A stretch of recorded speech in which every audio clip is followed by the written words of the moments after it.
The story begins in the forest, where many assassins were finding him, saying that wherever he was hiding they were going to kill him, no matter what. Several assassins were looking for him to kill him, and if he can't kill them, he will probably die.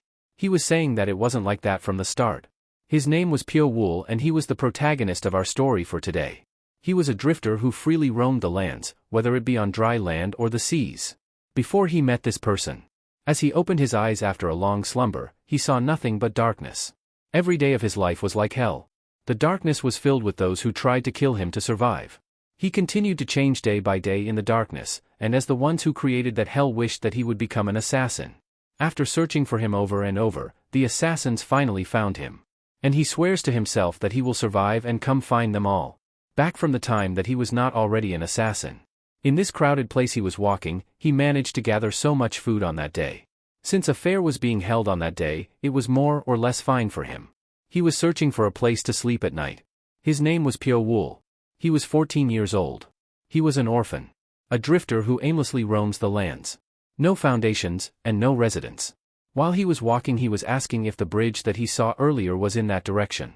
Then suddenly a man appeared in front of him and he was so frightened asking who it was. When he opened his eyes, it was so dark. And he was sure his eyes were open and he knew that he hadn't been blinded and that he was in the darkness. And not only that, a pitch-black space without a single ray of light in sight. He was asking himself where the place was. He wants to stand up but he can't move an inch. And he can't muster any strength. He was crying and asking why it was happening to him. On the road earlier the man said to him that he looked useful. He was thinking now that the man must have something to do with why he was in a place like that. But he doesn't know his name or who it was. And he was asking why the man trapped him there. And he doesn't remember earning any grudges. He was guessing that the man must have some sort of goal for him, not to kill him, but some other goal. He was so scared saying that it was too dark, and he was asking if he lost consciousness. Or was he awake the whole time? And he doesn't know how much time has passed. He was still crying, scared, and lonely. He had no choice but to remind himself of who he was to stay sane. He was still lying and he was hungry and he would die from starvation at the rate. He was saying that he either died from starvation or insanity. He was asking if the man wanted him to starve to death. He was asking what he did to deserve it, and he didn't beg the man for anything. He was so angry asking why.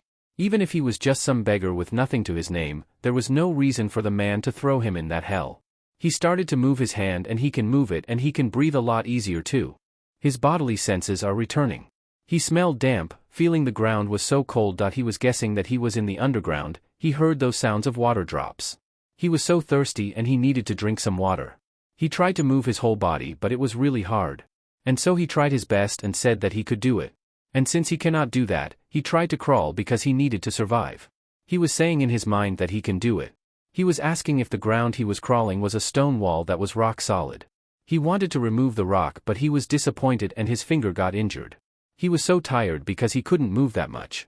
And so he closed his eyes to rest a little but he felt that someone was looking at him. And when he opened his eyes, he saw his own appearance. His appearance asked him why he was trying so hard to survive. The appearance made him laugh and told him that he was so ridiculous, and asked what was so great about his worthless life for him to be struggling so much. And told him to give up, so that he will be at peace. He asked if he would really be at peace if he let it all go. And said that he doesn't think that he will survive. The appearance told him that he was wasting his time.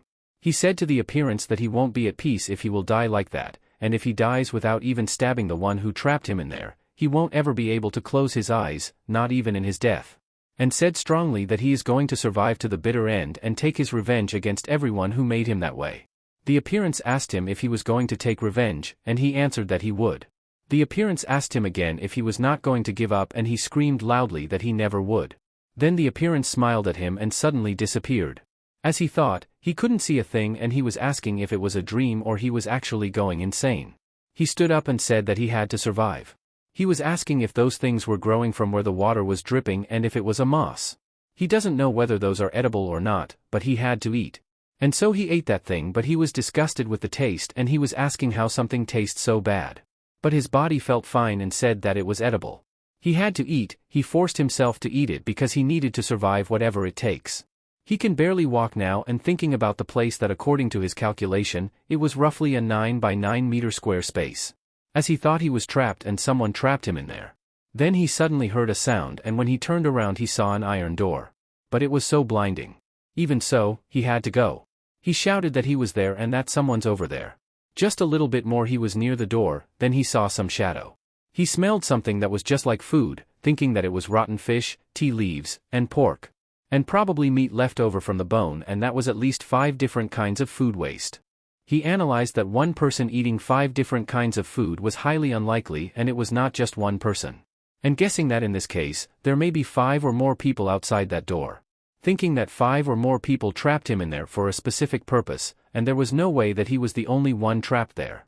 It was highly inefficient to make a space like that to only trap him. Hence, there were at least 5 managers. And it was highly likely that there were more than 5 people in the same situation as he had. And he was asking what was their goal. He took the bowl and smelled it, and it smells like hot spices and pork, just like Sichuan food. And so he ate the food and said that he had plenty of time, and he would think about it after he ate. And the food was better than the moss he ate lately. He suddenly released the bowl and planned what he was going to do. He cultivated his body. It's been 4 months since he had been trapped there.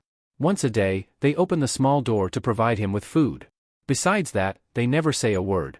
They continue to imprison him in that narrow and dark space. He was so tired of cultivating his body, he thought he would go insane from being put in a situation like that, but he hasn't been spending his time doing absolutely nothing. He was guessing that he would be able to see his surroundings a little. He is somewhat adapting to that pitch-black environment. He can now see moving things in the underground space. There were so many insects living in a place without a single ray of light shining through, and he was asking if those were centipedes. He didn't notice that a snake was staring at him.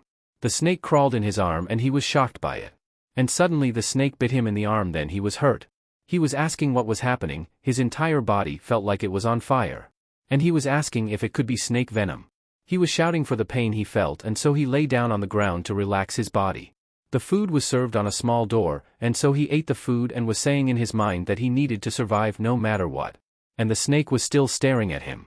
He looked at the eye of the snake and said that he almost died because of the venom, but he thinks some sort of change occurred within his body during the detoxifying process.